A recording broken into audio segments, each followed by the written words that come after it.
বিশ্বকাপে মাঠে নামার আগে ভালো অবস্থানে নেই বাংলাদেশ দল। দলীয় হোক বা ব্যক্তিগত পারফরম্যান্স একদম তলানিতে ঠেকেছে নাজমুল হাসান শান্তদের। এসব সঙ্গী করে আগামীকাল শ্রীলঙ্কার বিপক্ষে মাঠে নামবে বাংলাদেশ দল।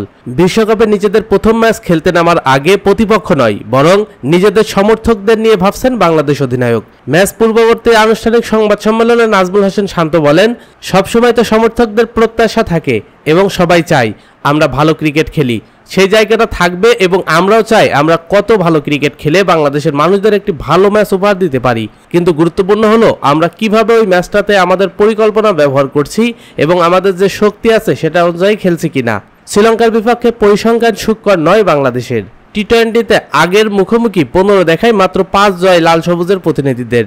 তবে ডালাসে এই ম্যাচে দুর্বল লঙ্কানদের পাচ্ছে টাইগাররা।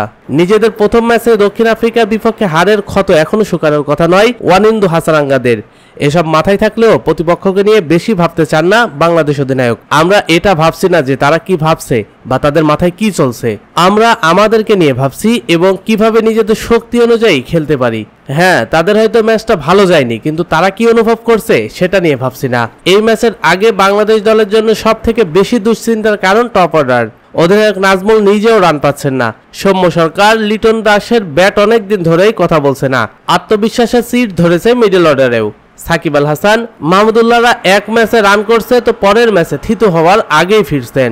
নাজমুল সব স্বীকার করে বড় মঞ্চে নামার আগে আশাবাদ ব্যক্ত করে বলেন, সাম্প্রতিক খুবই সত্য টপ অর্ডাররা ভালো করেনি বা করছে না, কিন্তু কালকের দিনটা পুরোপুরি নতুন দিন। এবং আপনি যেটা বললেন, অনুশীলনে যার যে জায়গায় সমস্যা আছে সবাই শতভাগ দিচ্ছে।